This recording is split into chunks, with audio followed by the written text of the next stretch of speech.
Welcome to my YouTube channel, and this is Jovenal Narcisse, and for today we're going to discuss my experience in going to the United States coming from Manila, Philippines on the middle part of July of this year, 2021.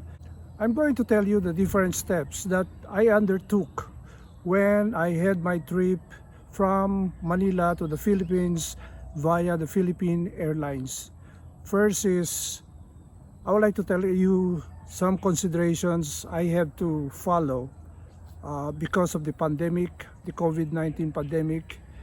There is only one flight available during that time from Manila to Los Angeles, and Los Angeles was my port of entry to the United States. I asked a lot of persons, I made some researches, I made some browse on the internet on how to be able to succeed in my trip from Metro Manila in the Philippines to Los Angeles. Number one that I had to take into consideration is that my visa to the United States should be valid. At the time, I renewed my US visa for the third time, and it was through online.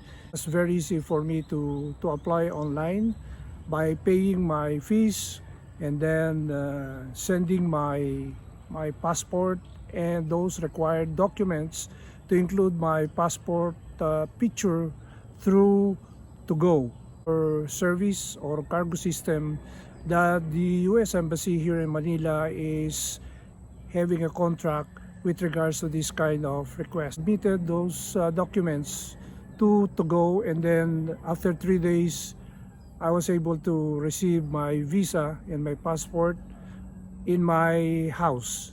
So that is very easy. So first, you must have a valid US visa in going to the United States. Second is I'm a traditional guy who goes to my travel agency to book my flights. For the past so many years since I was in the military service, it was always through a travel agency wherein I book my flights. So up to this time, I went to my travel agency, which is the Rally Tours, and I asked my travel agent if is it possible for me to book a flight to the Los Angeles.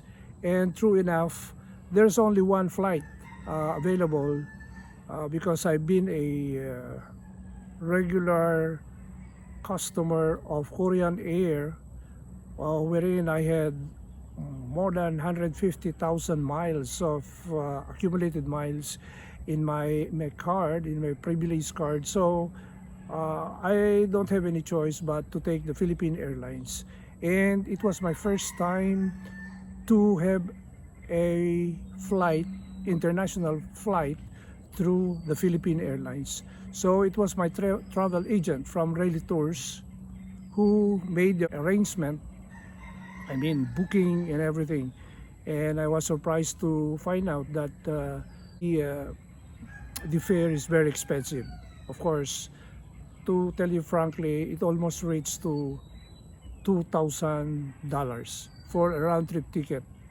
And the travel agent explained to me that the flight in going to Los Angeles is very cheap, but what is very expensive is the flight in coming back to Metro Manila from Los Angeles. So I have no choice but to grab the opportunity and paid almost $2,000 during the time. But I found out later, after almost 2 months, they have reduced their fare to $1,600.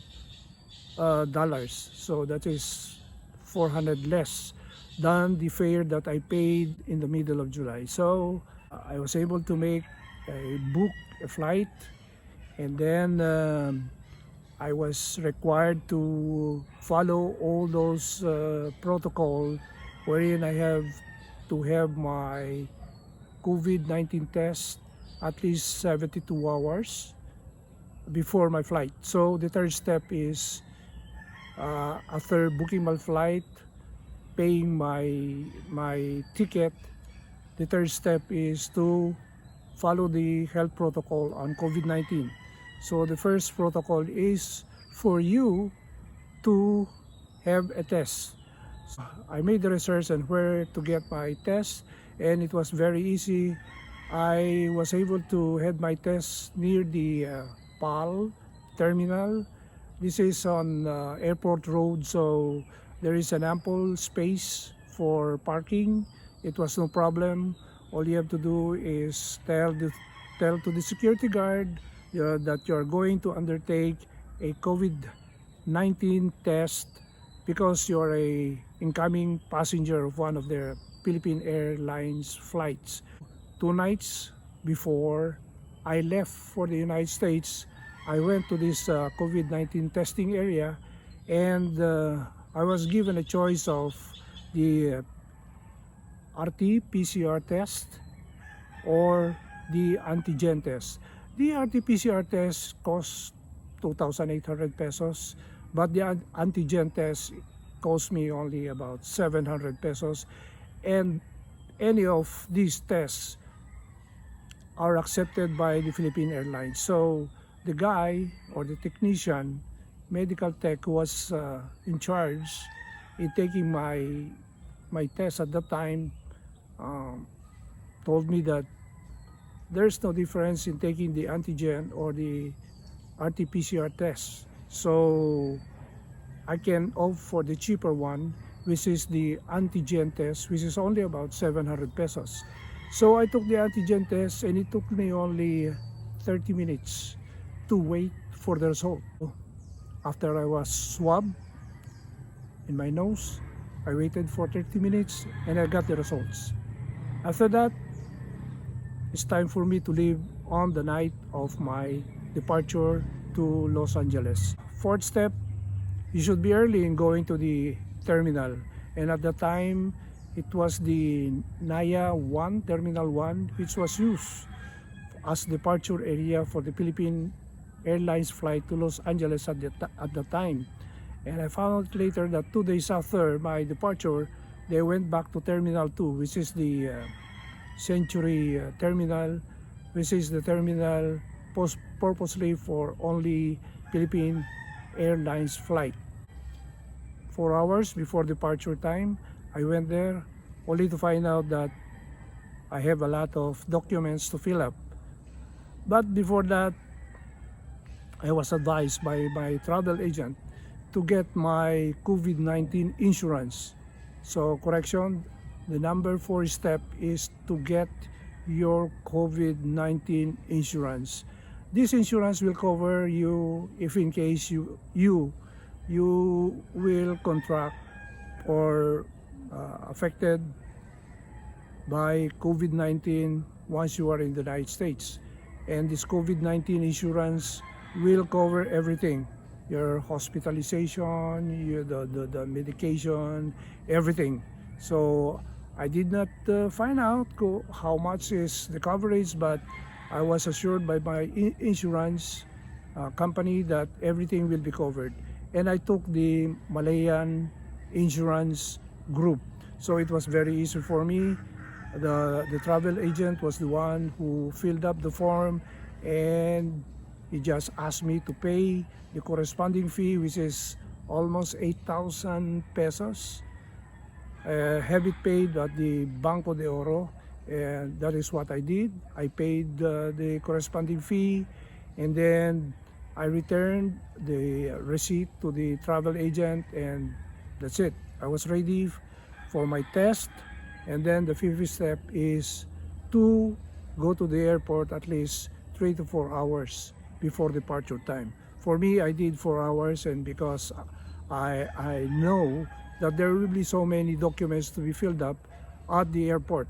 So true enough, fifth step, there were staff of the Philippine Airlines who had to ask me some questions and give me some documents to fill up.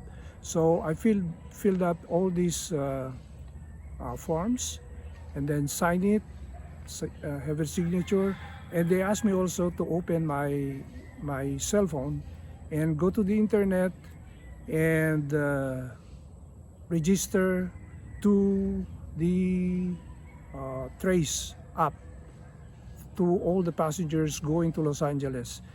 Because of this app, if you cannot fill up or come up with it with a registration approval that you have registered to their trace application, you will find $500 if you don't apply for this application. So the staff of the Philippine Airlines helped me come up with this kind of the trace app, and I was able to photograph the necessary approval of this trace app. I checked in my baggage. I have only one check-in baggage and one carry-on baggage, so it was very easy for me to check in, and I was able to arrange for my seat, which is the first section of the economy class after the business class. So I had my seat there, and I requested for an aisle seat, and I was able to get that seat. I waited at the boarding area, and true enough, we left the airport with a short delay of about 20 minutes. And after 13 hours, I was able to land in Los Angeles in the early evening of the same date that I left Manila. And by the way, the immigration in Manila would check your papers if you have signed the waiver, if you have signed the documents given by PAL, and if you have that COVID-19 insurance, if you are covered by that COVID-19 insurance. They are very strict. If you don't have any COVID-19 insurance policy, you will not be allowed to board. And it is the immigration officer that will check on those documents. Once all those documents will be checked, you will proceed to the inspection, which is the counterpart of their TSA in the United States, and everything will be inspected. And then after that, you are in the boarding area. So finally, I was able to arrive in Los Angeles without any problems. Once I talked to the immigration officer in Los Angeles, they just asked me what's my purpose in visiting in Los Angeles, and I told them my purpose in visiting, and I was allowed. And that's it. So in my next blog, I'll be explaining to you what I've observed in the United States while I was observing the pandemic, COVID-19, in the United States as I traveled to Las Vegas and San Francisco during my stay there. By the way, I will also post a video after this on my experience in my departure from Los Angeles to the Philippines, to include those protocols which are involved in my arrival here in the Philippines. I would like also to mention that during the flight, we were wearing face shield and face mask. So I had my face mask. Actually, I was using double mask at that time, and a face shield. So it is a part of the health protocol while you are inside the plane that you should be with your mask and face shield. The only time that you can take off your mask and your face shield is when you eat. For safety purposes, I was advised not to take my dinner or breakfast more than 15 minutes as I was eating. So whenever I eat or take snacks as given by the PAL staff and the stewardess, I have to eat as fast as I can in less than 15 minutes. So that is a tip. Of course, I'm already old.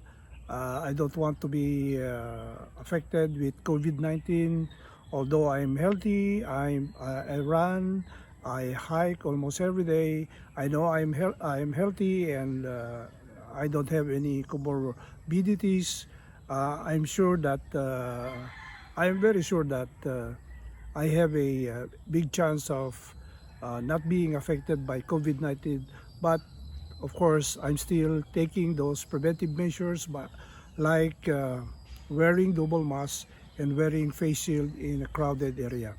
It's very nice that there's not so much passengers during my trip in going to Los Angeles. So take note, double mask, face shield, but once you arrive in LA, you should remove your face shield because they will notice you that and warn you that it's no longer allowed to wear face shield in the United States. And I will discuss to you more on my trip in my next videos.